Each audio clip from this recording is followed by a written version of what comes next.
Getting old. Mhm. Oh, so we are recording. Welcome back to the Living in Alignment podcast. I am here with Steven Twohig, the pioneer of shadow work and the author of Turning Within. And so Steven is a renowned expert in the field of shadow work and consciousness exploration, dedicated to helping individuals reclaim their true selves from the depths of their subconscious. With over 2 decades of experience, Steven has guided countless individuals through transformative journeys, integrating ancient wisdom with modern techniques to address the hidden aspects of their psyche. Steven's groundbreaking book, Turning Within, Reclaim Your Soul from Shadow, serves as a comprehensive navigator's manual for those seeking to uncover and heal the unseen influences that shape their lives. Drawing from his extensive background in shadow work, neurolinguistic programming, and various therapeutic modalities, Steven offers readers a practical and profound approach to self-discovery and emotional mastery. Throughout his career, Steven has worked closely with diverse groups, from corporate executives and business leaders to mental health professionals and spiritual seekers. His unique ability to make complex inner work accessible and applicable has earned him recognition as a thought leader in personal development and emotional intelligence. In addition to his writing and individual coaching, Steven has facilitated workshops, retreats, and seminars worldwide, empowering individuals to embrace their shadow and achieve lasting transformation. His mission is to create a global community of seekers who support each other in their journey toward wholeness and enlightenment.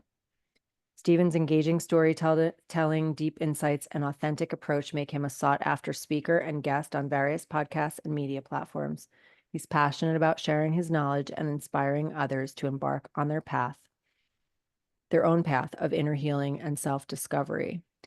And guys, I'm really excited. Steven was on the podcast a little under 2 years ago, and I've been following his work ever since. We had a great, it was back September of 2022, episode 43, if you want to check it out. But I've been following his work ever since. I'm a little less than halfway through his book right now. I'm kind of taking my time with it because it's so chock full of stuff. Like I'm taking notes and I'm really like reading pages multiple times. Like it's really good. And I'm really, really, really honored and excited to be able to have this conversation with Steven today about his work and about his book, and to let you guys get to know him a little bit more because he really is amazing. So, Steven, welcome back to Living in Alignment. I'm so happy you're here. How are you doing today? I'm doing great. Thank you for that. I'm over here. I'm cheesing. If any, is this going to be video? Is people going to see? I'm just glowing red. Thank you for that. I was really grateful to be back. I had an amazing time um, in our last session. I was looking forward to this one. Yeah, and a lot has changed since then. Like, it's just to catch you guys up. So, Stephen, I don't even know if you know this, Stephen. I think you probably do, but Stephen was one of the people that, or one of the conversations with my conversation with him was one of the things that um pushed me toward knowing, or like helping me move into the beginning of my own journey with plant medicine based on the conversation that I had with him last time. He helped me Right. to really, like, I knew that I was called to it, but he gave me some information on that last interview, and even off camera when we spoke, to help me see what was available for me there. And since then, I've gone on to dive deep into the ayahuasca world. So before our last conversation, I hadn't done it yet. Now I've sat with ayahuasca 5 times, and I love it. I feel like it's a huge part of my healing journey. And so thank you for shedding some light on that for me in our last conversation. And so I'm not the same person as I was last time we spoke. And I know, you've since written this amazing book, and I've just kind of like watched your evolution as well. As I love watching you like on Instagram and YouTube, like just doing your thing, and just watching you really like own the power of your, like being a thought leader and a light worker and all the things that I watch you be every day. So it's cool to come back after a couple of years and be able to talk to each other again from another new place that we're at. And I can't wait to talk about all these things I'm learning in your book too. Yeah. So it's amazing. So 5 ceremonies, that's a whole nother world. I mean, I remember my fifth ceremony. I think my fourth ceremony, I remember there was this point where I said, okay, I think I know what I think I know there's like a conversation that goes on with between you and the medicine. And Mhm. each ceremony, I don't know if is it true for you? Each ceremony seems to build off the next. So you've 5 ceremonies, or is it 5 times? So how many ceremonies total? Is it five? Yeah. Okay. Yeah. So 5 ceremonies is just getting like you found your seat. I know now when I grab the medicine, take the whiff, I know what I'm getting ready to get into. Like I don't want to do this. Like I'm one of them people that I sniff it, and all my somebody, if I'm like my wife, all she's got to do is say, "Why don't we go to Jersey Mike's?" And I'm out. Like I'm out. Here you go. I'm done. Like because it's always it's never I see that they've got gummies now. You can do ayahuasca gummies now. I can't imagine. I just couldn't imagine. Like it's just so much work, so Mhm. much work. Like Mhm. so 5 in, you know it's work. Like you're not coming for the tea and the chips. Like you're here for the work. So congratulations. Yeah, thank you. One of the things you said in your book about ayahuasca that I absolutely loved was people don't come to one of the most powerful plant medicines on the planet by being dabblers. Typically, it's their stop at the last house on a very long street of seeking. That's right. Oh yeah. Like when matter of fact, I remember writing that. I was like, that's exactly what I remember I just walking got in. goosebumps all over my body just saying it because it's like, okay, it's the last stop. Here I am. We call that a clunk, right? It's like, okay, I'm here. I wonder, and I wonder, it doesn't matter whether we're talking about ayahuasca, whether we're talking about a shadow ceremony, whether we're talking about a workshop, an event, we're talking about 12-step meetings, whether we're talking about going to treatment, whether we're talking about, whatever it is that a marriage, a divorce, whatever, it's always that last house at the long, I always seem to have that experience of that. And for me, it was medicine, it was plant medicine. Thankfully, on the other end of it, um, there was one more house, just one more house. Yep. Yeah. Yeah. Yeah. I feel really grateful to have found my way here and to be on this path myself and Mhm. to have been called to it and all those things with the help of my father who had done it multiple times before he passed and recommended it to me and I just wasn't ready at that time. But speaking of my father, I noticed something in your book that you and him have in common besides plant medicine is the Mankind Project. MKP. Yep. He Yep. was heavily he loved his Mankind Project. He was in an I group. Are you in an I group? I'm in several I groups. Okay. Well, that was Well, his, yeah, yeah. that was his What life. was his name? Jim Starr. Here, I, wait, I, I'll I, I show will you that. know what community. Where was he from? This is his book, Jersey Jersey. Yogi, The Unintentional Enlightenment of an Uptight Man. Um, yeah, so he went from being like a poker playing, beer drinking Jersey, guy to having this awakening in his life that led him down like the spiritual path and going to India and doing all these things, which Did it start eventually. with MKP with him as well?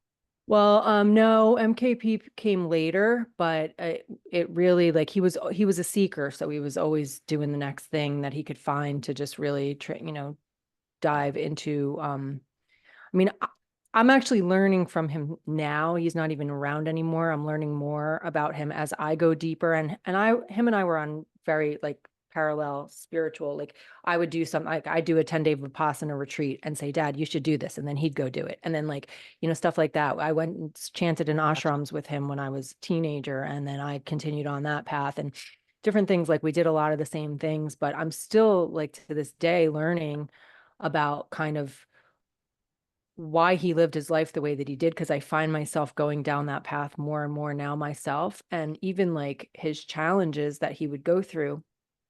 um I hear his voice in my head as I go through my challenges when he would be faced with a challenge or something that he didn't like. Even following me to North Carolina, he left Boulder, Colorado, where he had his community and he loved it there, came here, did not like it here, and he would say to that, just like he would say to everything, it's all part of my spiritual awakening.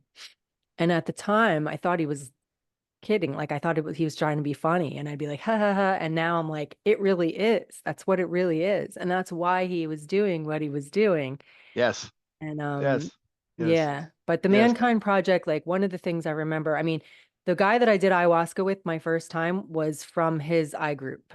Yep. And he had done ayahuasca with my father. So it was really awesome to be able to sit with him for my I first bet I time, you know. You know? say he was from Boulder. I spent a Yeah. couple years in the Colorado community. I bet I know your dad. That it is Yeah. a very small world. Jim Starr Yeah. sounds familiar, but that's a cool Yeah. name that would sound cool no matter whether it was new or old. You know what I mean? Like just that name is like, well, he was a badass from the word go. Like he had it going right from there, right? So I'll have to look into that. And I bet I know the person that you sat with as well. But Here's my real question. Like, let's go back 2 years ago and load up who you were. Just curious, just load up the construct of what it was like. You know, I remember it was this time of day, room looks similar, kind of thing. Go back to where you were in the moment, go back to where you were in the structure of it, holding on to that identity, that construct, and now stand where you're at now. What has been the difference in the work that medicine, what has medicine done for you in the at the core of it, at the essence of um it has helped me to know that I'm not alone, it? that Breathe. there's that there's like just I'm just surrounded by love and that everything is happening for me and not to me. And and that there's more than this what we see here, you know, like, and that gives me a lot of peace. It has confirmed my decision to allow, to surrender, and to let go to the circumstances, you know, that I'm dealing with in my life, rather than listening to outside voices telling me you need to fight, you need to get a lawyer, you need to do more, you know, like I've gotten confirmation that that's not the answer, and it's at least it's not the answer for me. Um and I have also found my what my friend has kind of calls it, which I like, is my soul family. Like in the midst of doing this work, like the people that are entering my life are like the people that are that like we're on similar paths. They love me for who I am, you know, like coming out of some other like situations where I didn't feel loved for who I was, and that kind of thing, to be surrounded by people who get me and love me. And also feel like a lot of synchronicities and like miracles just keep happening as I just kind of walk this path. And I just, you know, people are like, how did that just happen? And I'm just like, that's just how my life is now. Yep. So I I, mean, I guess. I one of the jokes that I like to say is I want to do the math. I want to I It's interesting now. I have a guy that I'm working with who's actually a statistics. Statistician. Thank you very much. A statistician. And so I'm like, I'm so excited to be working with him because it's like there's so many things once we go, you know, in the book, you know, the square, the triangle, and the square and the cube and the circle and the I don't want to ruin it for anybody that hasn't read the story yet. But when you said, I remember my dad used to say this was part of the spiritual awakening, and I just thought he was saying something funny, and now I know he was actually what he was saying. Notice there's a Mark Gaffney calls it being in the face of it. I'm in the face of this. Now oh, that's what that means. And then you talk about how there's this confirmation that I'm no longer living at the surface of life. It's like, well, I could get the lawyers and I could go wide, but I'm still at the surface. I'm still not at the surface. And I think it's all tied to your ability to realize love from within you. Because it's like I can see this part of you.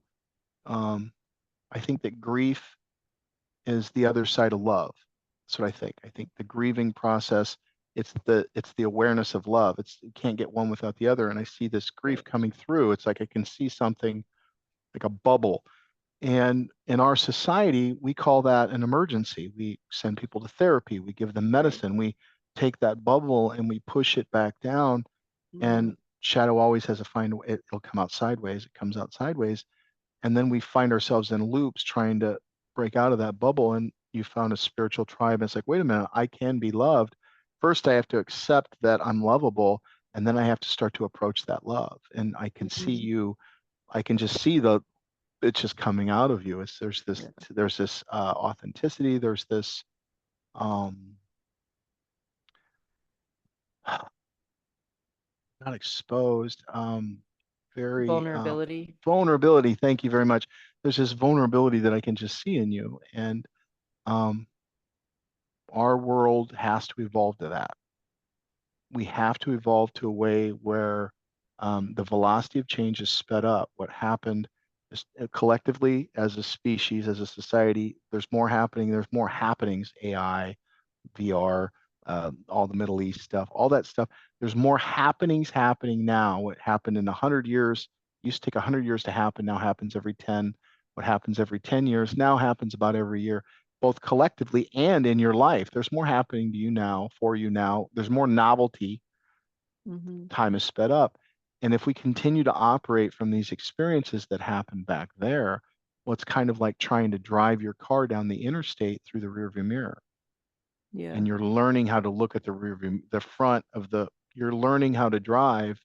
We are all learning how to drive this experience called humanity. And the whole book is about, I believe there's the 100th monkey, where if we can all turn in and see this is coming through me. This isn't something that's happening to me. It's Mm-hmm. happening through me. And Yeah. we can not, again, it's like I saw my dad say that, and I thought that he was, well, that's the surface of it. That's the square, but you're really a cube. And we're attached to the experience of the square because we don't have a whole lot of space. It's not until I allow myself to breathe and go into the depth that I see that there's so much more. And so the whole purpose of this, the mission here, is to enroll people into our work. And I say our work, no matter whether it's ayahuasca, doesn't matter whether it's this, it's turning in and going, well, what if I am the most powerful creative force in my life? Mm-hmm. And what would happen if I chose to grab the steering wheel and look through the window and not the rear view? What would that be like? And we're programmed to go right back to that rear view mirror because we're Right. survival. 87% of us is survival rooted. So Yeah. that vulnerability, we try to protect it. And when I try to protect my vulnerability, then I calcify my meaning. And when I calcify my meaning, I find myself stuck in suffering. Mm-hmm. And that's, I think, as a species, I think we're all walking around in a dream that we forgot we were having. Yeah, absolutely. So I think this is a good place to bring up the term samskara. This is a term that I've known about for most of my life just because of, hanging out with my dad and ashrams with gurus and, Vipassana. I follow Michael Singer's work. I don't know if you're familiar with Yep. Michael Singer. He talks about samskaras a lot. And I know that it's a term that some people might not be familiar with, but it sounds like they're psychological imprints basically that need to be brought to the surface in order to be released. But anyway, like I said, I've studied a lot about these. I understand what they are, and but I'm guessing that for anybody that doesn't know, I'm sure there are people that have never heard this word before. So wondering if we can I think that's what's I'm guessing based on what you're saying, like that's what causes us to suffer over and over with the same things, right? Because we have these psychological imprints. So can you explain a little bit more about some scars and how they work? And Yeah. So it's a great question. Let's unpack it. So first, let's start with, if you're listening, because it's a shadow work is a subjective experience. We could talk about it all day long and everybody walk away with a great party trick or conversation. But I think what we're trying to get through here is we're all trying to find that switch. So right now, everybody, as you're listening in your mind, just say the word hello, and there they are. And they don't ever shut up. And they're not just, I call that the plot or the narrative. It's that Michael Singer operates in the now. Eckhart Tolle calls it the now. There's just that moment, and there's words that I'm using to describe the information coming through. There's a translation that's happening for me, and I'm in that translation, and then that's what's called conscious thought. Now, the prefrontal cortex, where all of this stuff happens, there's a huge bottleneck where you can only hear, you can only process about 40 to 50 bits of information at any given time through the prefrontal cortex. The mind, the brain can take in at any moment is processing over 11 million bits of information. It's a massive bottleneck. It's an energy consumption thing. And so first off, we have what's called conscious thought. Hello. And then we have the subconscious, like a container. Let's call it the boat. That all of the words that you sit in, you're floating down the river of the story called you in the boat called now. And notice you've always been in the river of the story called in this structure of reality. You've never been in the river of the story called Steven. Mhm. Notice nobody has ever been in the river of the story called Amy. The thoughts that you tell yourself, the meaning that you make, there's things that you tell yourself that you don't tell anybody else. There's experiences that you're having inside of here that nobody else around you has ever even thought existed. There's just the structure of reality, and that's the boat, and it's the subconscious that's floating down the river. Then you have all the water. Most people call that unconscious. I call that the deep conscious, Hmm. because that meaning 3.5 billion years. If you think the first organism that came online, or in the book we talk about 3.5 million years when we started to become hominids, we became conscious. First consciousness came online.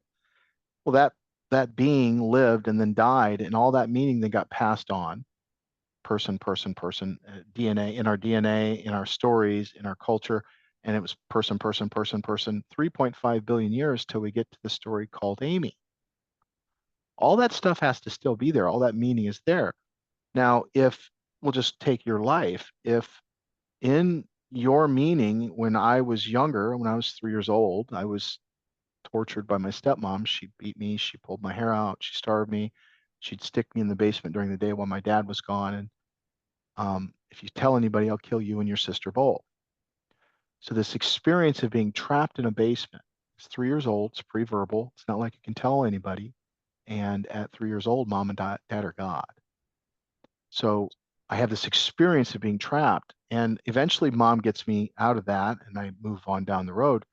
But that feeling that something was about to happen had come online, and my mind said, I got you. I will watch for that. It will never happen again. And all meaning automates and everything evolves efficiently. It's elegant evolution. So even that thought then, that's still running underneath the water.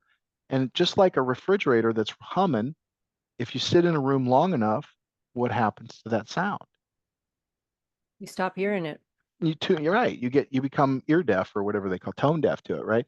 But if I was in college and we're playing video games, and this buddy of mine had a refrigerator thing hummed all the time, and it was 11 o'clock, and a buddy had gone on a run, and he came in with his nachos and the six pack, whatever it was, and he came in, and the first thing he said was, "Man, that refrigerator." In my mind, then what happens?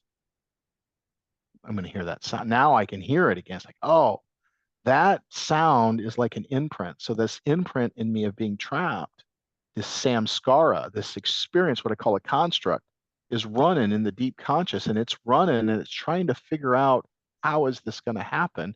And my mind makes up that meaning. And then I'm navigating, Mark Gaffney calls it the false self. Richard Rohr calls it the false. I'm now navigating from what could go wrong, speculation, speculum, Jung called it, right? The mind runs scenarios, just what it is, right? My mind is always running these, it's running scenarios, but look at where it's coming from. And there's this feeling of being trapped. And now it's this, I'm projecting this onto the wall, and that samskara, that imprint, then gets cast into the now, into the plot. And now I'm navigating from this risk that isn't there. Nobody but me knows it. That's samskara. And I think that the very interesting thing is that um, one of my shadows is I'm going to be trapped, and one of my wife's shadows is I'm going to be abandoned. So if I find myself in a trigger where I'm hearing the metaphorical refrigerator where the samskara has been imprinted in my life, I'm experiencing this thing and I'm watching for how this is true, and seeing is isn't believing, believing is seeing. So I'm experiencing this as I'm going to get trapped and I'm in it. So I'm very judgmental. I'm very cautious. I'm very withdrawn.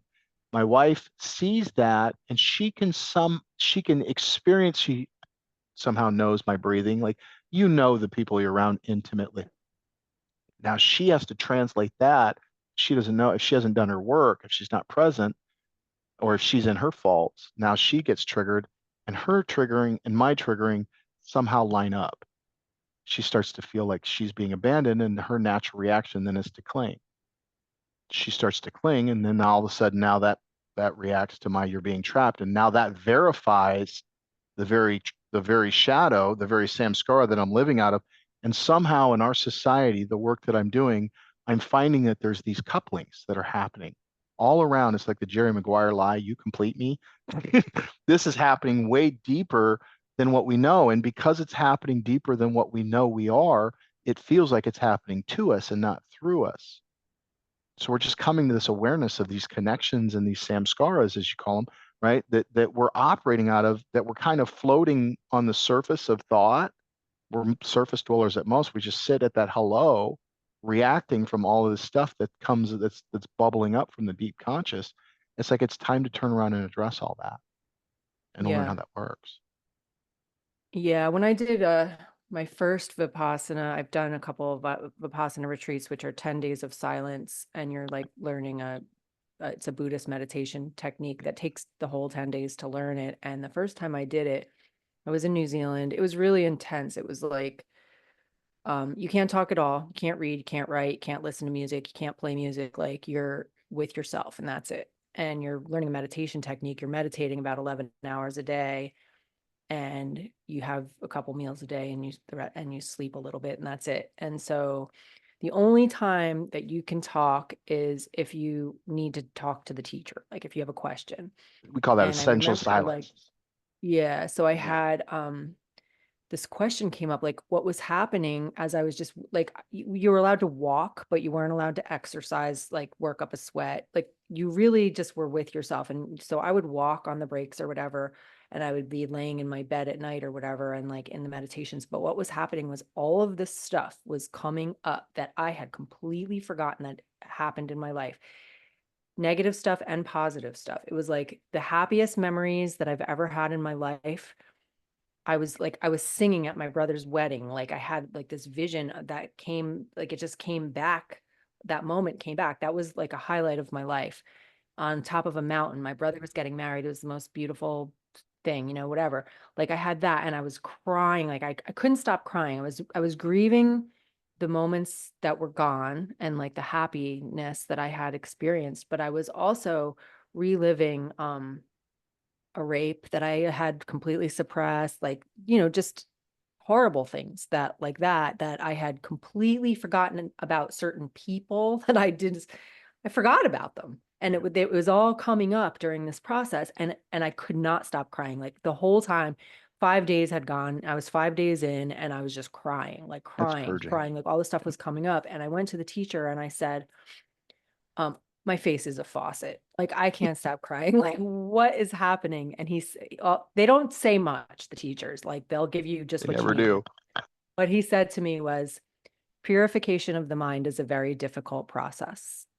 That's all he said. And that's all I needed. But for me, it was like, yeah, we have all of this stuff in there that's like running the show, most of which we don't even consciously remember. Like a lot of this stuff, like I remember my brother's wedding, but I hadn't thought about it in a really long time. And all of a sudden there it was. Like, so it's like, can you, like, there's just so much. So I guess my question is, so doing 10 days of silence is one way to, they talk about some scars a lot in that training. Like that's what we're doing. We're purifying our minds. We're allowing the stuff to come to the surface so that we can let it go, to get it out of us, right? But what are some other ways that we can do that, if, for Yeah. people that don't want to go sit in silence for 10 days? Well, I didn't do 10 days. I did, there's a group called Hollow Bones that, they do Zens. So it's a Hmm. Zen believe I did 4 days, 3 or 4 days with them,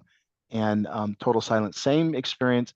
One of the Cohens, I was Was it told in Kansas by any chance? it was in Kansas, as a My matter of dad fact. went to that every year. You knew my God, dad. I had to have known your dad. If your dad went to that every year, I knew your dad. Like, absolutely, your dad knows a lot of people. Like me and your dad, like I've probably been on the carpet with your dad. Like Yeah. zero, like that name sounds familiar.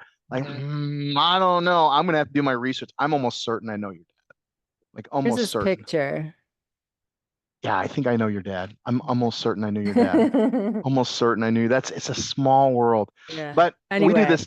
We have a shadow ceremony that we do. We got one coming up here in October. We only do 15 people because we just the intensity of the work, as you now notice, right? It's like, how do we get all that out? We have one of the roles that we do. It's called the human being, and it's the hardest. It's the one job on the weekend I don't want to do it. Like I don't want anything to do with that role because they are not doing anything. They're just being. And I'm telling you, my the gal who came up with the idea when we injected it into the process, by Saturday afternoon, she swore I was trying to punish her with this role. I'm like, this is your idea. You asked for this. This is exactly what you wanted.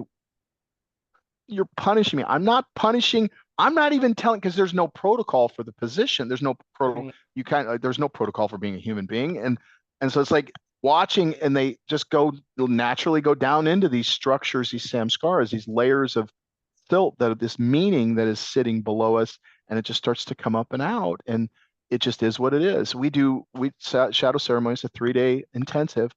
We have the app. You can download the Shadow Work app. It'll help walk you through that. It'll have the book is designed for you to the reason why it's so, and I have to apologize for the density of it. It's like a thesis. I wanted to get it all out. I go to the book, read about identity. Like, yeah, I can go into it goes into spiral dynamics, NLP, it goes into rational emotive therapy, it goes into like it just across the spectrum, it all plugged in because I wanted to find when I came to the medicine something that would allow you 5 years from now you can pick up this book. It's going to give you a different it's going to come at you. It's going to provide for you a gateway to where you can find a deeper part of yourself because who you are today, you're not going to be able, you can't get to where you're at. You got to go through all the time of the 5 years to get there.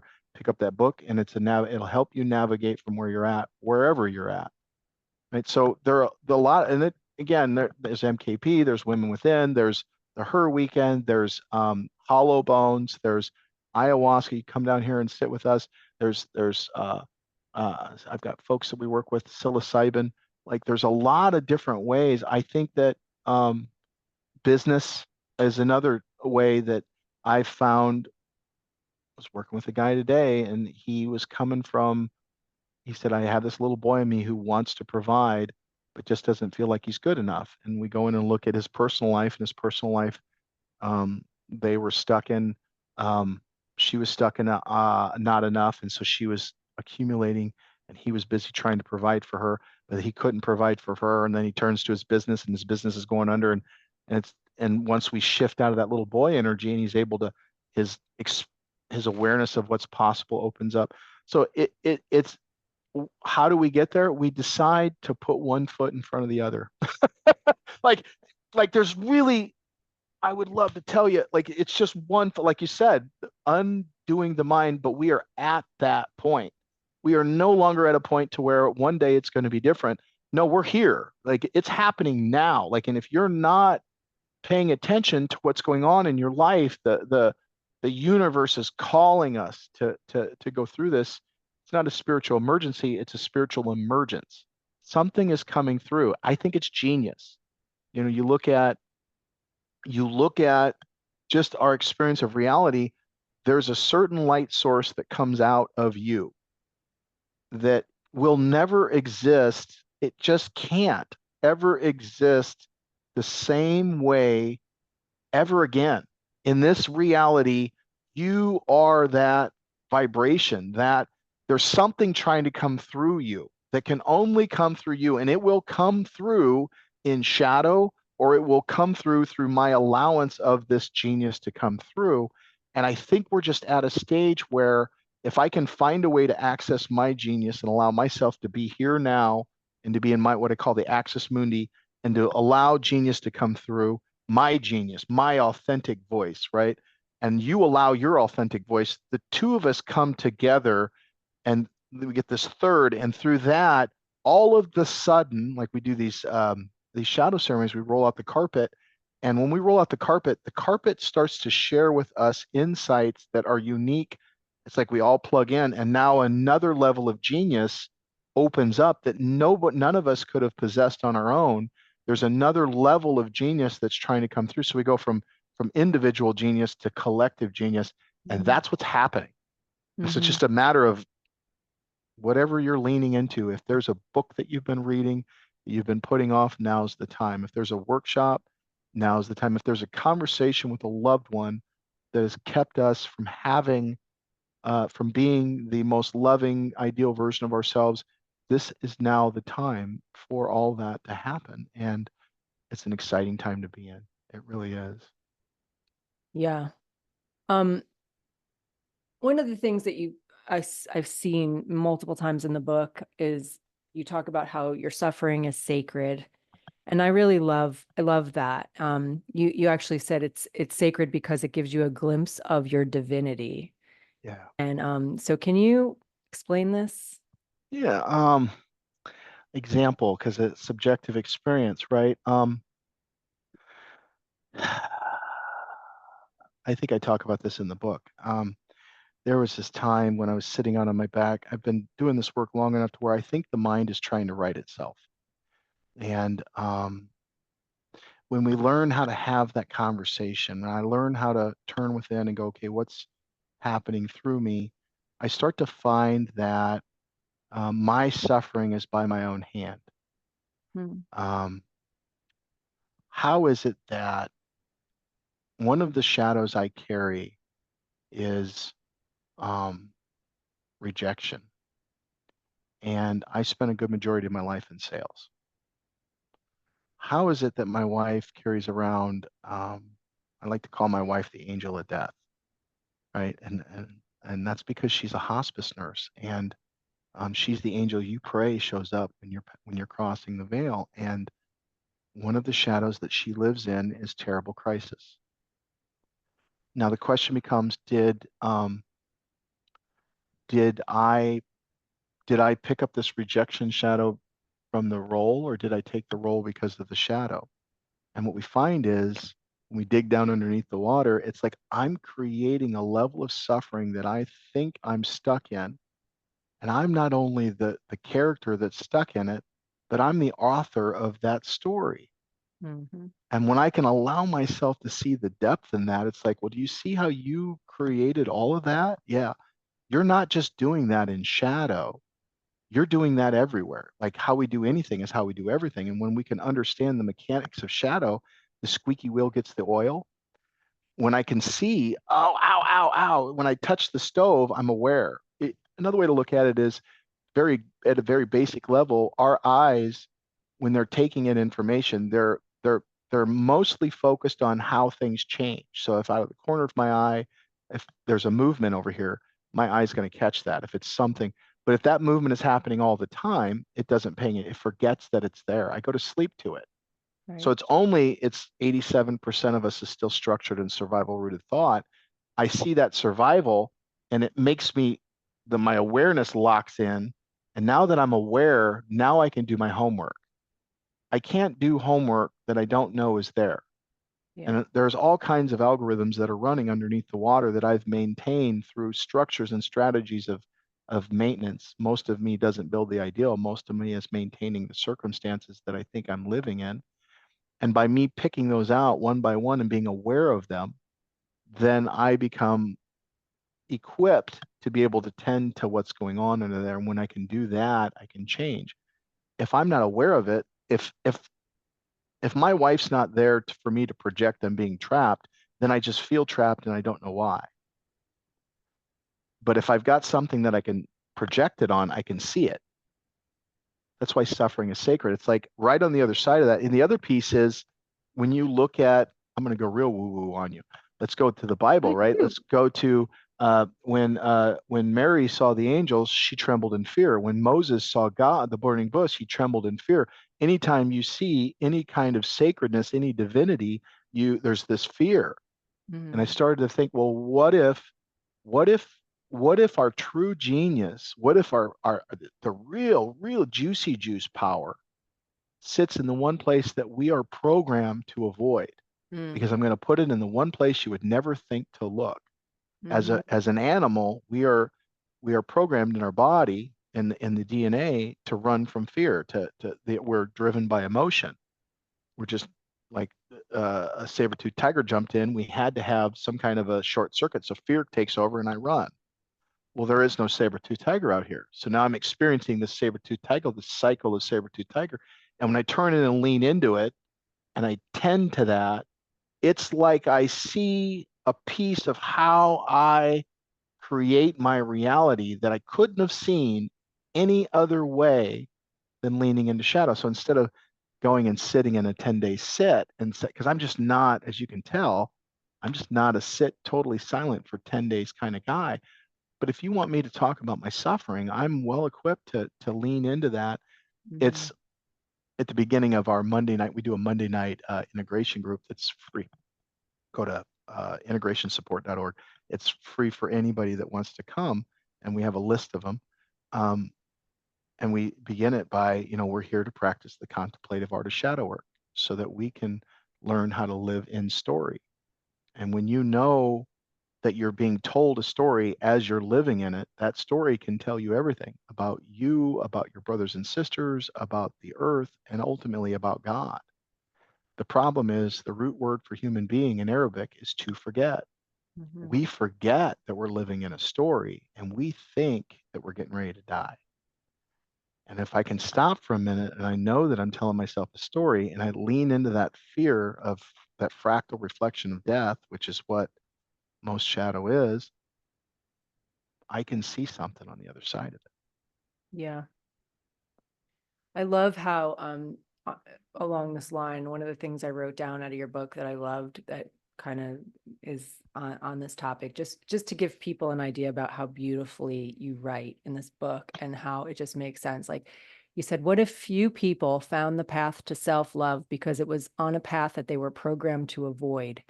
What if we can find liberation not by imagining light, but by taking the dark path into the depths of the soul? Yeah. It came through me. Like, you The know what I whole mean? book Like is like that. That's that why whole, it's taken me so long to read it. It's like art. yeah. Yep. It's It beautiful. again, it's allowing that genius that came through me. Um, and it like, the people who came week after week, who come to our integration sessions that teach me, we call them teachers. You'll hear me say, if you stick around this work long enough, you hear me say, thank you for being my teacher. Mm, And we say that because you just taught me something that I didn't know I was doing. I've mm, learned today a part of myself, and I've been blessed with to have teachers. I work with the Tony Robbins and the best kind of gurus. I sit with Mother Aya on a regular, like I sit with the best of the best when it comes to, but the real teachers for me are those people who um, come to the work with I'm just tired of stabbing myself in the eyeball. mm, I just can't seem to stop banging my head up against this wall, or I feel so whatever. The five core fears: I'm not good enough. You're not going to love me. If you leave me, I'll die. I'm going to get abandoned, or I'm going to get smothered. Like they all kind of filter down to one or more of those five fears, and they come in and they do this piece of work, and I find that the reason why I'm so good at this is because when I was 3 years old, I was trapped in a basement. right. And I now know where that little boy is. And Yeah. I know what it's like to be all alone and to feel, um, and I also know where to go to get to that basement. Yeah. And I could not know the depth of me. Like I can, like if I can, like my wife, we were talking about this earlier offline. My wife, we are getting ready for my son was going to be on stage and my other son's birthday, and my wife went into her shadow, and then I went in. I don't know whether I was in my shadow. To be honest, I don't know who started what. I just became aware I was in shadow and she was in shadow. And so I went out and I've got this tree that I meditate on, and I'm doing my work, and I see that I'm trapped. And when I see that I'm trapped, it's like, okay, do you see that you're in that basement again? Do you see how that's happening? And because I've done the work, I can see the depth in me. I see that I'm no longer the square, I'm down into the cube because I've allowed myself to breathe, to feel into the suffering. It's like, man, if that's all me, I'm really fucking powerful. You know what I mean? And I can Yeah. let go from there. And then the interesting thing is, as soon as I let go, I came back upstairs. My wife came out whistling. Like, did she do her work while I was doing my work? Maybe that's possible. Did I do my work and somehow in the woo in the ether it let go for her? Maybe. Did she was she not even in her stuff and I was in my stuff and I was assuming I was projecting that she was in her stuff? Quite possibly. Doesn't matter. What matters is we were both able to connect with love. And my son had an amazing weekend, birthday, and my other son had he said he was first time he was ever on stage, and he said, I felt more alive than I've ever felt before in my life. Oh, And it's like, well, all I had to do was let go and be there for that moment. And yeah. couldn't have gotten there if I'd have stuck and stayed in the basement. I couldn't have been, I couldn't be even, I just can't do anything but suffer when I'm in that. I believe that narcissists um, that's just why we keep going back to them, because we understand at some core level that they are trapped in their basement. Hmm. You know Yeah, what I for sure. mean? And it's like Yeah. all they can do is try to take because there's a bottomless pill that a hill or a hole that they need to fill. Yeah. You said rule number two, There are there are no no accidents. accidents in shadow work. In the theater of life, every character we meet, every scene we encounter is there for a reason. They are mirrors reflecting aspects of ourselves, opportunities for growth, and invitations to deepen our understanding of who we are. Embracing this rule, we move from a place of victimhood to one of empowerment, recognizing our role in creating our life story. Yeah, I that love that sounds so like something much. that Jim Starr would say. Like that's a Jim Starr, like you know what I mean? I'm on a spiritual journey. It's like when you Oh, hear yeah. that, it's like, okay, from the surface, I'm certain my kids hear that and they go, Dad is just being dad. They don't Right. have any idea that when I say there are no accidents, everything happens for a reason and it serves me. Now, the identity, the spiral dynamics of it all, right? What is this me? What is this self that is being served? At what level are we at? And where is my role in all that? And really giving myself the permission to breathe. If that's true, the rules, guys. For those of you that haven't read the book yet, there's four rules, and there's four rules when it comes to practicing shadow work. The second rule is there are no accidents in shadow work. These rules are not for you. These rules are for me. Like, you know what I mean? They were rules where I had to remind myself because the root word for human being in Arabic is to forget. And so I wanted to create some simple rules that I could follow when I found myself in a suffering because it comes, we find ourselves, like you said, the samskara comes online. It's kind of like the deep calls, right? And I'm in the work and like it's the rain. I recognize that I'm in it. Oh, am I feeling tension? Brock. Yeah, recognize you're in it, allow myself, so it may be different. Recognize, allow, investigate, and then nurture need. Right. This is the in theater, what I call a shadow work process that I can use in theater when I'm driving down the road. I recognize I'm in it. I allow myself to have the experience, right? And now I can go, okay, can I let it go? What do I need to let go of? What do I need here? What's going on?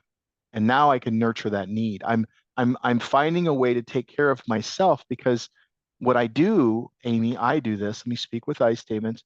I poke myself in the eye and then I hand you the poker and say, why did you just poke me? And I'm certain in the structure, the first rule is we lie to ourselves first. You got to kind of understand that. We lie to ourselves first. And so when I'm in it, I'm lying. And so I have to remember that I'm lying to myself, that I think it's you and it's not you, it's really me. And Mhm. I can go in and go, okay, there's a reason for that. That's the second rule. There are no accidents. First off, you come to a shadow ceremony, there are no accidents. We're not gonna have any accidents here, people. Like, you know what I mean? There are no accidents. So it's surface level, but the deeper truth is there are no accidents. There are Yeah. none, right? So Yeah. yes. So y- you were talking about how like your shadow, you have a shadow of rejection or your wife has a shadow of terrible crisis. How do Mhm. you know like what your shadows are? How do you is that like what shadow work is? Do you discover Yeah. you Well, so shadow, they call it the current zeitgeist. Shadow is the parts we hide, repress, and deny. Now, sometimes those parts are hidden, repressed, or denied from my awareness. My mind has decided not to give me that information. I don't know that I agree because it's more than just, it's not just the parts that are painful, it's all the structure underneath you. Anything outside your awareness would be considered shadow. Shadow work, or specifically turning within, is a school of shadow work. Shadow work is diving in the deep conscious to unlock insights, break through barriers, and heal wounds that have us stuck in cycles and patterns of suffering or being trapped in our current stage. That's what shadow work is. It's really allowing myself, and then we have integration where we want to now integrate these new awarenesses into the world. We are at a stage where, again, 87, the National Science Foundation suggests that 95% of the thoughts that you think are repetitive. That's why I like to take that. We said, go back to look at how 2 years ago, look at the repetitive thoughts that were in your life 2 years ago before you started this journey, right? And now look at now and look at the difference in the weight of the narrative, that the plot that you tell yourself. Really pat yourself on the back for Mhm. that, first off, because that's deep work. That doesn't come easy. Those were inches that were clawed through blood, sweat, and tears, right? And many times purge and all kinds of other stuff that we won't talk about, right? But you 10 days of silence where you sobbed uncontrollably for 10 days, like that's not easy, and it took that much to get that far, right? Noticing that 95% of the thoughts that you think are repetitive. Just look at your days and think how there's these, and that's by design. Thank you, mind, for keeping me safe. The mind craves patterns because patterns are a way for me to make sense of my reality, but we don't know just how powerful that pattern recognition is. And so now we start to notice that 87, go back in, everybody look at your subjective experience, notice that 95% of your thoughts that you think are the same. If you are a loving person, you probably think loving thoughts. If you're angry, you probably think a lot of angry thoughts. Like, notice that they're tied. Now, the same suggestion, 87% of those thoughts are negative, survival rooted, attack thoughts, awfulizing, negative bias, confirmation bias. It's all struggling to survive. And we start to look at it, it's like, well, you think you're going to die here, don't you? Like, you Mhm. think this is the, and we start to see this fractal reflection of death, and we're all becoming aware of that. And we have to stop navigating. It's like we are in a rowboat. We're like Tom Cruise, and we're, or not Tom Cruise, Tom, what's the Castaway, the guy that played in Castaway, Oh, was his name? Hanks. Yeah, Tom Hanks, thank you. We're like Tom Hanks, and we don't ever allow ourselves to get too far away from that island of meaning that's Mhm. survival rooted. Because if I get out there in the ocean, what if I can't make? Well, that's still survival rooted. It's like you got to let go of that. We've been so busy trying to survive this life that many of us forget to live it. And it's Yeah, just time to live absolutely. life. It's just time. Yeah. Yeah. I don't know if you're familiar with landmark education. Are Yes, you? So yes. I did landmark many years ago and I did the whole curriculum. And in the advanced course, which is a 4-day course, one of the things that you spend the 4 days doing is discovering what your act is. And your act is basically what's running the show that you're not aware is running the show. And once we can discover what it is, we can move beyond it because we can recognize it's doing that. And it sounds, I just wanted to bring this up because it sounds to me like it might be similar to like the shadow is the act in the shadow. Like my act was, I'm not good enough and I don't deserve what I really want. Yep, And that shows up everywhere in my life, every yep. day. So, And so so if I can yeah, recognize it, then I can say thank you for sharing and move beyond it. Is it kind of like that with the shadow or is it? we had a, so there's a gal, she steps on the carpet and just did amazing. Again, thank you for being my teacher. she steps onto the carpet and she's dealing with other stuff, but there's this shopping addiction that she presents to the carpet. I said, okay, take me to the moment. So we zero in to the act. Take me to when the act is happening. There I am. It's 3 o'clock in the morning. I've got my wine glass in my hand and I'm just sobbing uncontrollably. And there I am at the Amazon, the buy button. What does it feel like? We go in and we assess it. And she says, well, worth it. It's just past her budget. And so it's like I'm going to just stretch myself. If I could do this, maybe I'd be worth it. Am I Mm-hmm. worth this thing? She said, I just can't not buy it. I said, so how does it work? Oh yeah, it works for a couple of days. She's got to go in. She's got to work extra shifts now to take care of whatever it is she's purchased. Now we're 3 days later, and she's coming in to her place. And as she's coming in, guess what shows up at the door? The box. Mm-hmm. The box that she ordered back there so that she could be good enough that's made her work this. And as she's walking up to her house, she's telling herself, I need to cut back on my hours. I need to, and she's starting to decompress from this. And there's that box. Mm-hmm. There's that physical manifestation of you're not worth it. Right. And then the cycle continues.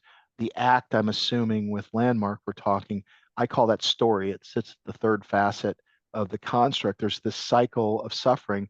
We create these heroes' journeys in our mind. If I could just do this thing, maybe I would. And then we get this addicted to the experience of being alive that the story feeds us.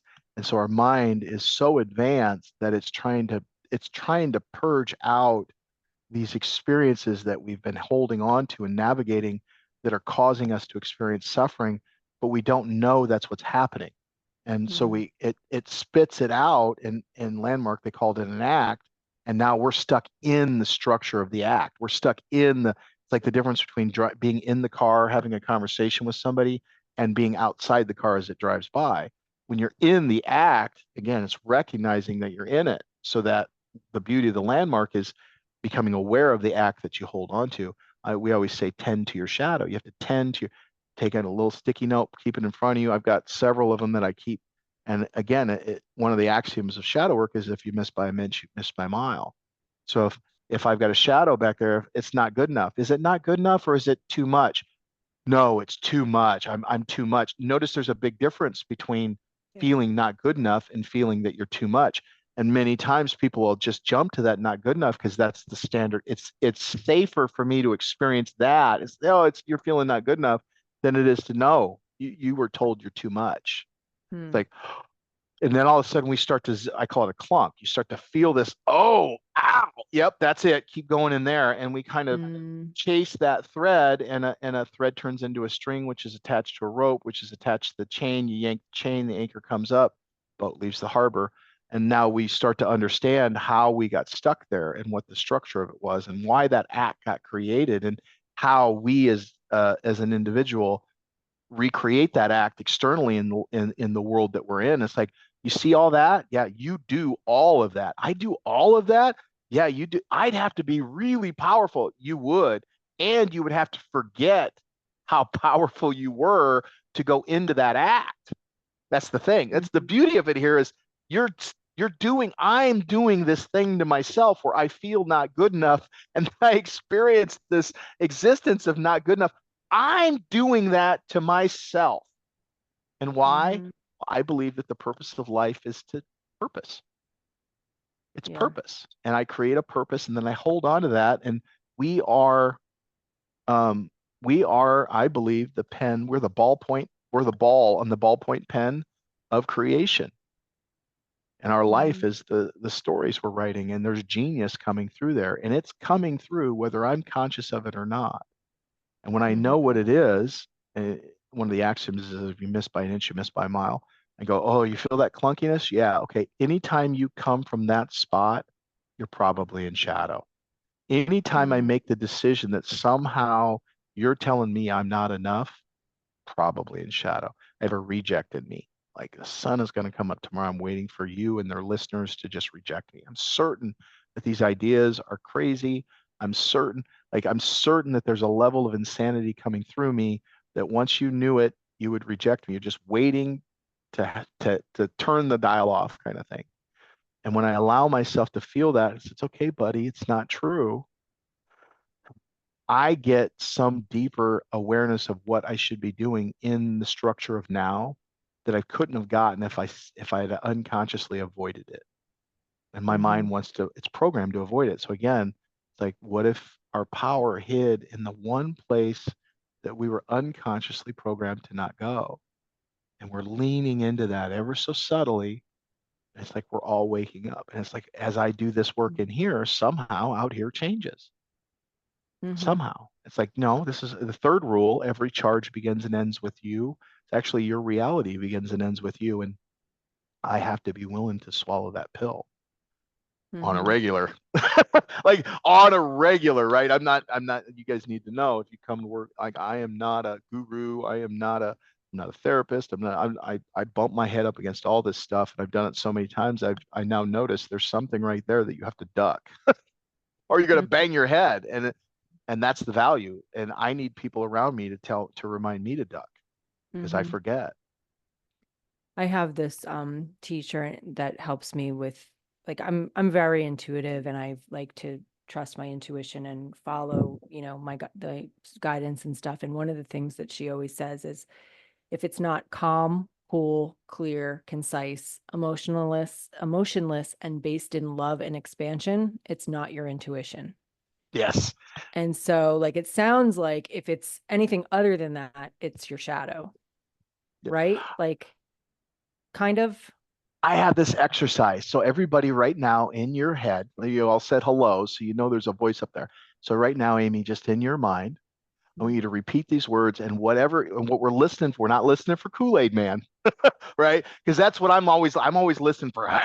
You know what I mean? That get out of here now. We're listening for the subtle, the quiet, the did I make that up or did I hear that? Right. So in your mind, just repeat these words. My soul knows.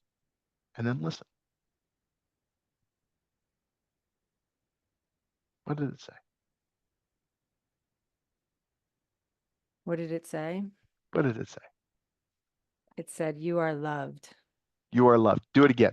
Say it again. My soul knows and see what it says. What does it say? Same thing, something different. I am safe. And is it soft? Almost like you're not sure if you imagined it, Yeah. if I made that up, or it's like, well, what's the difference between the two? And then notice how you doubt that was that voice real? That level of doubt, you can weigh it, and that's your level of blocking love coming through. Like there's all Mm-hmm. kind right there at that core level. Absolute, like your teacher, I absolutely 150%. Now, Carol Mace suggests that shadow is a tool that allows us to it blocks our brilliance, it blocks our grace, it blocks our divinity to slow us down. It's you have to go read her. Oh, what is it? Fighting Anatomy of the Grace. soul. I think she might talk about an anatomy of the soul, but her newer stuff really goes into shadow. And when she starts talking about the crystal castles, and she starts to go into Teresa, Saint Teresa, and she starts to go into that stuff. She starts to talk about, but she's not calling it shadow work.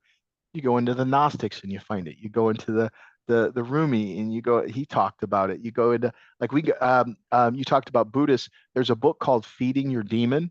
We use that process on the carpet probably once out of every training it comes out. I had one lady show up at one of our trainings that afterwards she said I already had it mapped out. She was going to go home and kill and take her life. And she steps on the carpet and she called death out and had a conversation with this part of her that is just unless you've had suicidal ideation, you really don't know the intensity of it. And again, this isn't therapy. You need therapy, please seek therapy. But she was able to get to that voice and understand what was on the other side of it. Um, Yeah. Yeah. I got Rumi, you lost had a there. I got that. quote in your book by Rumi. I love Rumi too. I have a Rumi book right behind me as well. The wound is the place where the light enters you. Yes. Yes. Um, if you really go into it from a structural perspective, because that's what this is all about, we're talking about the structure of reality. When you were born, your face was in darkness for 9 months. Um, the first thought that happened in your mind, it was darkness before the whole sky lit up. The first thought, the first neuron, the first spark in the Bible said that it was all darkness, right? Well, that darkness is void. It's all possibility, but we are. It's like we've been removed from the reality that anything is possible, and we're just left in the unknown. And that's that darkness. And if you go back and look at every single piece of your life that has value, in it you will find a hero's journey. In it you will find some darkness that you had, that some muck that you climbed through, Mhm. something that happened that had that dark moment not happen, this light would have never made it through. Yeah, Now I I would. want to shift that. I think that we can shift out of that. I think we could start to evolve as a species away from suffering rooted um, structures of thought. That's the whole point of the book, is to we all kind of evolve past this. But right now, where we're at as a society is, you just can't get the light without the dark. Mm-hmm. There's no way to even know it's there. Yeah. And you said that in the book. You said, is our world built on pain? Is the only way to grow as an individual through suffering? And I remember, like, I had this belief about myself years ago. I used to always say, like, I can't ever have a breakthrough without, like, going through, like, the deepest depths of suffering. Like, that's always how I got to, like, my big breakthroughs in my life. And I remember one of my mentors at the time saying to me, you don't have to suffer to have a breakthrough. Like, you can actually decide that you don't have to suffer to have a breakthrough and have that be different. But I'd love to just address this question for a second. Like, is the only way to grow as an individual through suffering? Like, is it? Well, and again, this is an ongoing conversation that I'm having with myself this year. Because I have what's called a long form shadow work process. One year I did one on the divine feminine in my wife, and I still do it. As a matter of fact, I started doing it a couple years ago, and after an ayahuasca session, and I want she is the manifestation of the divine feminine in my life. And so when I see her, I would go through this exercise where it'd show me, and I would lock into that awareness and cultivate an experience of that, and so that I could grow, not for her but for me, so I could grow in my connection with her. And this one is, can I grow not through this? And I think that it's possible, but it starts with letting go of the expectation that it can't happen, that's the only. I have to let go of the judgment of the hero's journey, of the pain, of the suffering. I have to let go of the structure that somehow that this thing that's happening to me isn't meant to happen, that it's a bad thing. I have to let go of any expectation of, and that's a lot of work. And it's a continual process. And so check in with me the next time we meet to see, because I think this is a longer conversation, that piece. I've been having that conversation with myself, this specific, trying to get to some bottom of it. And I don't see at this point, but I don't know if that's the calcified meaning that we're all, because we're swimming in billions of years of survival rooted meaning. So that might be the only way right now. But the question is will that be the only way moving forward? And I've never met anybody that doesn't have shadow. I've never met anybody who can't tell me some harrowing hero's journeys. And the other thing is that here's the truth of it. Have you ever heard a story that didn't have some kind of journey that was, Antagonist. yeah, that was worth hearing, right? No. That we were, and so then the question becomes, well, is that part of me that is attracted to that, has to be like that? Is that more of the programming that we're working out of, or is that just the way things are? I Right. don't know. Like it's a long conversation to have. It's a worthy conversation. The only way to find that out, again, shadow work is the subjective experience. The only way, folks, to find that out is to allow yourself, I believe, to first off recognize when you're in it, allow yourself to be where I am, allow us as a being, this is where I am, and this is the starting point. Like imagine that right now, today, you were beamed into this experience. You were just, and this was where it all started. Where would you go from Mm-hmm. here? If nothing Yeah. back there, you didn't attach to anything behind you. If you just started from where you are and moved forward, could we start this process where we could come from within and we could cleanse out the stories, that calcified meaning that we've been in the hero's journey? If you think about it, every story, every story, not just a couple stories, every story has the same monomyth tied to it. Mm-hmm. I think that nobody else stopped and thought this is mind-boggling. Like, how is it that we've like so then our minds has this deep rut for growth that it breaking out of that rut is going to take all of us. It's going to Yeah. take, there's no way that you and I can answer it. We all have to answer that question collectively. Yeah. And then eventually we'll go to the movies and we'll sit in the theater and it'll just be like happy and joy and there won't be any It's like be a won't flower and a won't bee be any coming and plot. plot. It'd be a bee. We'll just watch. Yeah, just a big field, and we'll all just sit there going, "Wow, this is the best movie ever." And we would look at that going, like, think about that. And like you It'd look be at a society, boring. like what are they doing? They're really enjoying it. Like, how could they possibly? And notice how addicted we are to that right Mhm. there. And now you see it. Now you see why you, when you were in that 10 days, how fidgety you got. It's Mhm. all the same structure. Yeah. It's all the same. And so it's like, well, right now it is what it is. So Mhm. we in shadow work, we play the tape through. It's like, okay, well, what is the story that's trying to come through? And we're listening for that genius. What does that genius need? And we find a way to feed that genius so that genius can come through.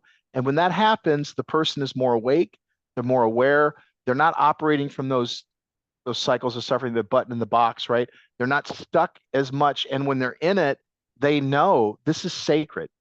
This is a structure of my reality that when I allow myself to really own where I'm at and love where I'm at, not push away. Here's the other thing. I People are, it's like, well, I don't feel good enough.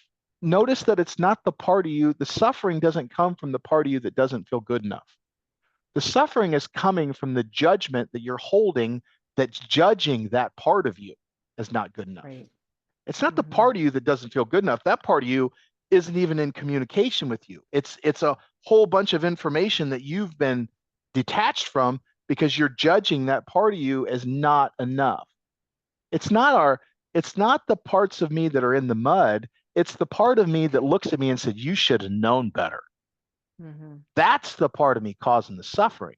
It's Mhm. my it's my grandiosity. It's my I'm That's the part of me. And when we allow ourselves to see that and allow it and see the story, we're given a wider version of who we are. Now we Mhm. can make better choices. And Yeah. we typically do. The mind wants to right itself. It Yeah. just does. Um, One last thing I wanted to bring up because I know we're getting towards the end of the time, but another thing you said in your book is the greatest kept secret of our time is that you can self-correct your code. So Yeah. can you unpack that a little bit? We've been unpacking it. That's what we're Well, doing. Yeah. right, but like if someone was like, okay, I want to self-correct. I want like what would be like The first step, right? first step? Yeah. Yeah, so again, we're going to go to the RAIN process. It's the end of the book. So it's recognize, allow, investigate, nurture, need, RAIN. I'm driving down the road and I notice that the guy in front of me, there's a guy coming up on my left that's passing me, that's going 5 miles an hour faster than I am, and I don't want to let that guy in front of me. Why? Why do you not want to let that? Because I don't want to let him win. Because he's trying to cut me off. Because breathe. There you are. You're Mm-hmm. making up a story. You don't know what's going on with that guy. You don't know. You're attaching your structure of reality to this car, this thing that's recognize you're in it. Breathe. Allow yourself to notice what's going on here. Investigate what's really going on. What's the story I'm telling myself that's stealing my joy in all this? Hmm. What do I need? And now I give myself that, right? We have a process that we hand off when people go to ayahuasca that comes from my journey to the basement. The mother took me to. I bring myself in. What am I feeling right now? I'm feeling frustrated. Okay, great. Do I feel that elsewhere in my life? I do. I'm feeling frustrated all over. All these people, like the mind will go, right? It's going to tell you why. No, that's not where we're not following the story anymore. Now we're going in. So I recognize, I notice that I've got that elsewhere in my life. And then the question becomes, when did I pick that up? Mm-hmm. Where was the first time I can remember mother takes me down into the basement? Now I can feel the basement, right? So I'm sitting in an ayahuasca ceremony, I'm getting ready for shadow ceremony. I got to clear the chamber so that I'm as clear as I can be for the people coming. Mother, help me, mother, help me. And this voice, this feminine voice comes, she comes right here and she says, when's the first time you can remember asking for your mother's help? And bam, now I can hear now I'm in the basement. Now I know where that part of me that feels trapped, I now know where it resides. Breathe, right? And then and I'm like, oh, like it was a lot. Like my eyes were blotching out. It was so much terror. And Mm-hmm. when I realized now is what it was like for that 3-year-old little boy to get locked in that basement. I now know how terrible that was for him, how terrifying it was for him to be down there in the creepy crawlies and the things that go bump in the night. And the mind at 3 years old has no attach. It just shows you stuff, right? And and and and and allowing that to happen. And now when I'm driving around with my wife, and my wife says, "What would you like to go for date night?" And that part of me comes online that starts to feel trapped, or we're getting ready to go out and go to my son's birthday and my son's first time on stage, and I catch myself feeling trapped. Stop! I now know where that little boy is, and so I can turn to that little boy and go, "Come here, buddy. It's okay that you feel that way. It's okay." And I can allow myself to purge up and I'll start to cry and I'll start to many times cough. I've had people on the carpet where we're literally purging, no medicine. Shadow ceremony is no medicine, literally purging up this experience. Just allow it. And then what do I need? What do I need? And learn to give myself because I am the man that my little boy would feel safest with. The person I am the medicine. And when Yeah. I realize that, then I start to see I'm also the poison, right? And now I start to deepen my awareness of who I am. And once you hit that stage, Amy, all kinds of well, then if that's the case, then how did that person isn't that how is it that I wake up in the morning and I'm frustrated because I'm late for work and every stoplight, like how is that? Isn't that interesting? And we start Mm-hmm. to enchantment starts to come back in and we start to notice there's this deeper relationship that's beyond the surface story that I'm telling myself. Now we enter into another level of the game. And I Yeah. think that's what we want to do. I think that's where we're going. So Mm-hmm. rain, I think recognize, allow, investigate, nurture, need, or what am I feeling? Do I feel that way in my life? Where did I pick that up from? What kind of a person does that make me? And what do I really want? What do I really want? And then shifting, right? Mm-hmm. I love that I am the medicine and I am the poison. It's true. It is true. It's amazing to really see that. So, can you tell us like you do shadow ceremonies, right? You still Yep. doing that? Yep. We have one coming up in How often October. do you do them, and can you just tell us a little bit about like what does that look like? What are We will. Joseph Campbell said, "It's the cave you most fear that holds the treasure you seek." We take you into that cave, into your shadow, past your shadow, into what we call your sacred well, your axis mundi, so that you can see that this is all coming through. It's reconnecting. So yes, we do those. They're very intense. We limit it right now. We're limiting it to like 15 people. We have a whole tribe of people. We roll out a carpet. It is a weekend long deep dive. At the beginning of them, we will go. How many of you here are working with plant medicine? Right now, it's about 65, 70%.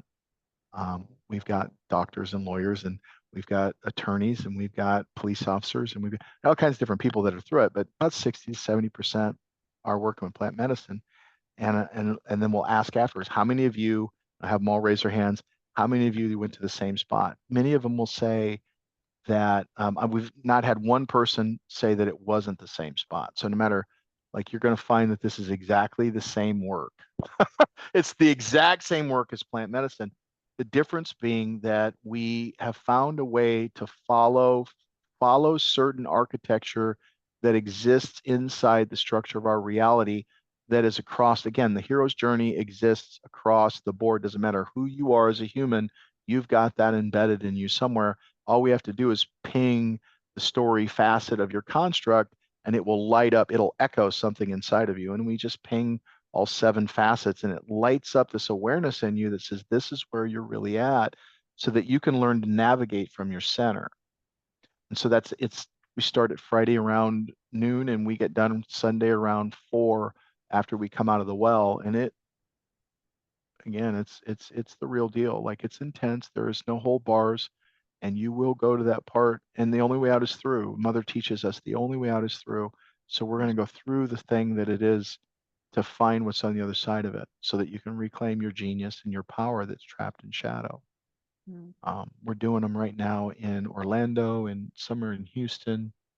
Right now, mostly in Orlando. We're hoping as we continue to grow to find facilities that can house um, this level of work and support a community. The goal here, the goal, guys, is real simple. What is that 100th monkey? If we all turn in and you see that switch right there, flip that switch and we all go in and do our work. What is the number that we have to get through to where everybody realizes that they're the God, that they're God having a human experience, that they are the creative source in their life? And you're floating down the river, the story called you and the boat called now, and you've never been in anybody else's river, Mm-hmm. but you're in that river. It is what it is. And so the shadow ceremony goes into that. That sounds amazing. Are Hmm. you the only facilitator or are there multiple facilitators? Or... We do it try because you start to, we use a lot of, call it anti-cult. We use the technologies that are used to brainwash. We use the technologies that are used. Typically, you'll see people use those technologies to create some kind of weird cult following. Look, guys, I am not the one. You put me up on a pedestal, I'm going to fall off it, right? So Yeah. we have other facilitators. I am there to kind of, I keep the 50,000-foot view, but we've got elders and we've got facilitators and we've got a carpet. And we got a whole tribe of people. If you're learning to do this work, there's a practitioner level, then there's a guide level, then there's a teacher level. And I've got guides that have been working with me now for 5 years that show up religiously to do this work, and they're doing their own work where you're a practitioner first and foremost. So it's a whole community. It's not just me. If you go to theshadowtribe.com, it'll take you to a Facebook group where we meet, and we every Monday night we do a free integration group for anybody that wants to do the work. We try to take you as far as we can take you through Zoom. Try to support you as much as possible. We do real work there. Like, Mhm. it's the real work going on there.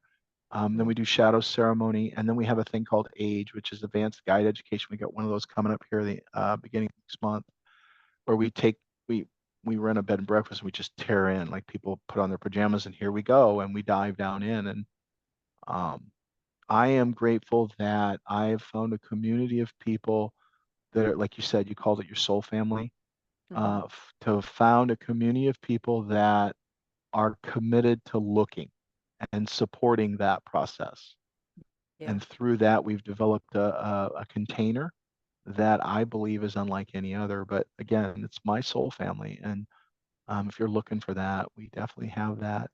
We have that magic going on here. So Well, that sounds amazing. I'd definitely like to experience that at some point. And for anyone listening, like Steven's the real deal. So if you're looking to do this kind of work, like I can't, I know there's no one better that you could, better hands that I could recommend you go do it with. And for, any of the resources that you've mentioned, or any others that I'm going to invite you to mention, any that you want, they'll all be in the show notes. I'll put links to everything, but yeah. And and the book, I know the book is on Amazon. Is it available? Where else is it available? Or You can get it on Kobo, you can get it on Amazon, you can get it on Barnes and Noble. You can get it anywhere you get your material. I called it a wide distribution strategy. We did a wide strategy. We wanted to get it out. The goal is to get this out to as many people as possible. yeah. Um, we this is not I left working with Tony making quite a bit of money to do this is a mission. This is a calling. Hmm. Um, it's called to arms. And so if um, you have the book, which is a very intimate, private, what we call solo work. You have the app. If you go down and download Shadow Work app, it'll have the Metatron on it, or what I call the construct. Um, there's that, so you can do all that solo. Then we have the integration groups that meet all throughout the week. Integrationsupport.org will take you to that. We have the shadow ceremony for those people that want to take a deep dive. And then I've got guides that are trained. I'm getting harder and harder to get with, but I've trained people to do what I do, and they continue to sharpen their axes and bring their genius as well. And I've got people that we can turn you on to if you want to do one-on-one work with them. Uh, yeah, so it's like I've tried to remove, Amy, every barrier I can. The app is in theater. You don't need to go anywhere. You don't need to drink any medicine. You don't have to walk on fire. You don't have to break a board. You don't have to do anything other than live your life. And that app, the mental cleanse process, it's a long form shadow work process. It impacts at the second influence point or the second facet, the narrative level, and it'll take you right into your shadow. Um, the only reason that you would not do this work is because you're resistant to doing the work. Hmm. Is it the kind of thing like plant medicine, you have to be called to it? Or is it, can you like, you know what I mean? Like when you're getting vetted to see if you're going to qualify to sit in an ayahuasca ceremony, a lot of the facilitators will say, are you doing this because you want to do it, or did somebody tell you you need this? Like shadow work like that? Or can your husband say, honey, you need to go do some shadow work and you can That's just a go? great question. I think that no matter what happens, you start like you pick up the book, you're going to find something that'll meet you where you're at.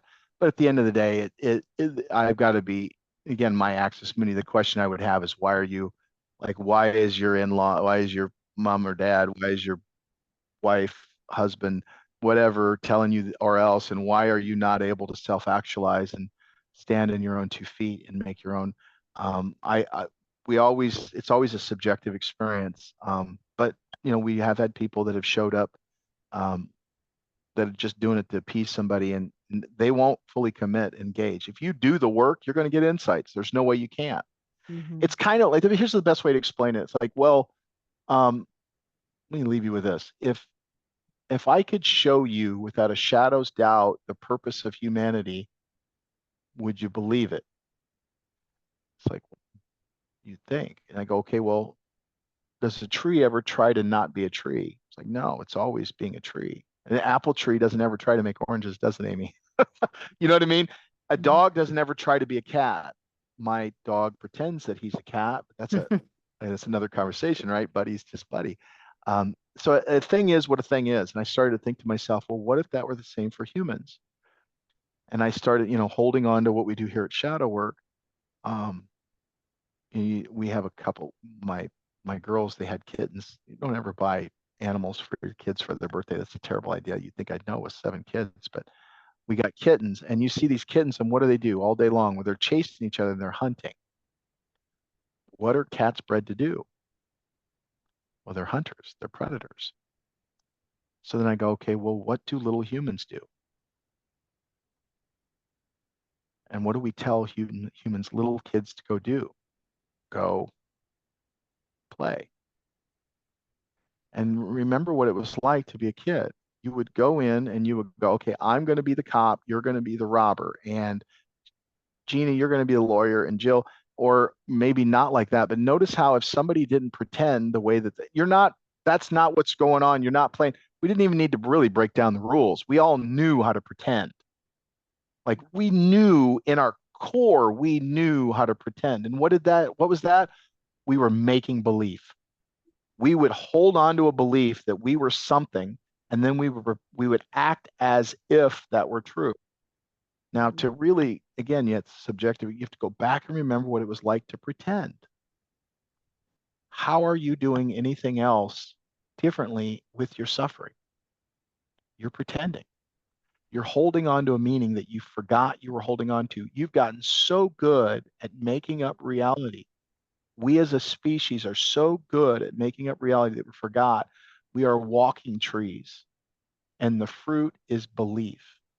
Mm. It's like, well, I don't, if that's true, well, then I'm my second ceremony with Mother Aya.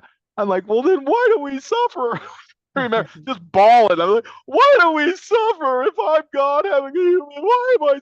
And she laughed at me, by the way. She laughed at me, and then I came out of it. Like, first off, what the heck was that? Like, but if you really look at it, it's because that's the meaning that I hold on to Mm-hmm. because I don't know how to let it go. Shadow work is a subjective experience of learning to master this thing that we're already doing it. It's not a matter of teaching you how to do something that you've not done. It's about realizing that you're already doing it and learning how to undo the thing that was done through you or to you or Yeah. at you. That's the So work. that's awesome. So, okay, so you've got your in-person weekend shadow work events, you've got your book, and then what else can we So we share? got the book, we got the app, we've got Yeah. the ceremonies, we've got and then we've got one-on-one, and then there's a few people that reach out to me that want to work with plant medicine. That's a whole nother conversation. Like that's a set that over here. That's a different level of shadow work. Yeah. Not everybody goes down that road, right? Most of my clients aren't doing shadow. Most of my one-on-one clients don't do plant medicine. They want the impact without having, they don't want to do that. Don't worry, you don't Right. have to. It's all the same work at the end of the road. So it's a lot of different ways. And if that won't work, and if for whatever reason some part of you is resistant to working with me, let us know. We'll find another guide for you. Like we can find another Mhm. person to work with you. We can find another program to work with you. We can find another.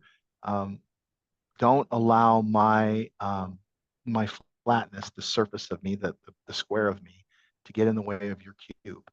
Don't Mhm. allow any abrasion that I have to keep you from this work. The work is the most important thing Yeah. here. We've tried to remove every obstacle we can, but And then the where can biggest one is people you. find you elsewhere, like on social media and stuff? I'll put all this in the show notes again, but if you Yeah, just want to, Instagram. I'm in Instagram. I'm on the X, Twitter, whatever that is. I don't really pay much attention to that. I'm on Facebook, Instagram, a little bit on TikTok here and there. I'm even ticking and talking now. My kids got me doing that. And on LinkedIn, you'll find me on LinkedIn. Each one I try to give a different flavor based upon that group, but it's just Mhm. hard to keep all that up. So those are the four main areas. You go to masteringchange.com. That's the website Okay, that you'll mostly find me at, and that'll take you to everything else. Um, perfect. you know, And again, I'll put all the things in the show notes as well. Are there any like last closing thoughts you want to say? Anything I didn't ask that you want to touch on? Anything you want to leave people with? if you've not, Wait, I think you're muted. I can't hear you all of a sudden.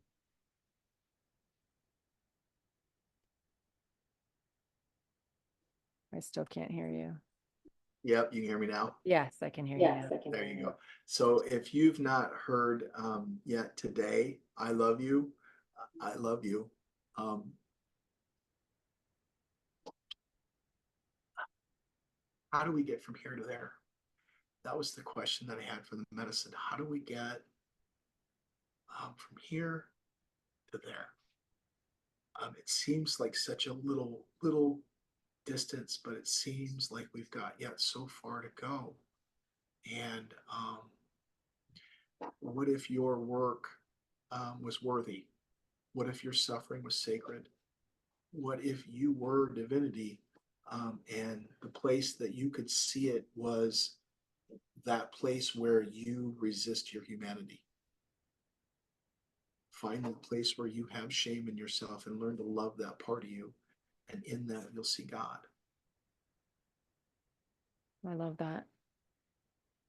So beautiful.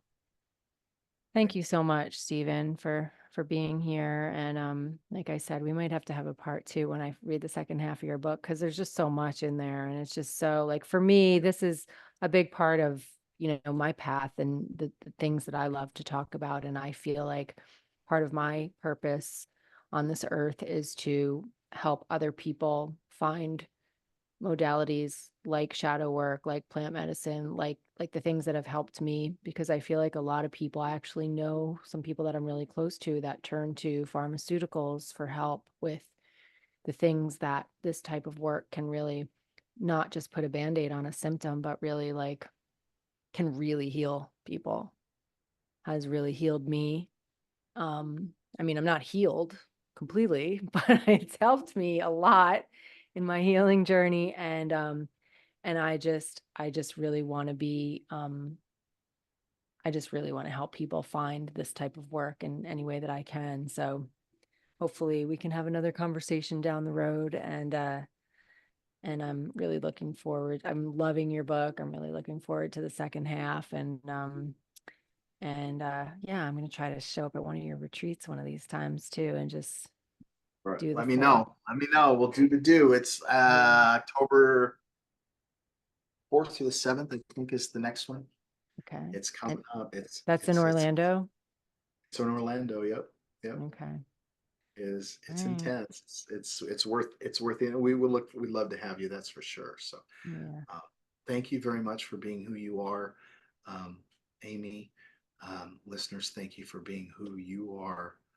Um, Even when you're not grateful for it, thank you for who you are. Mm.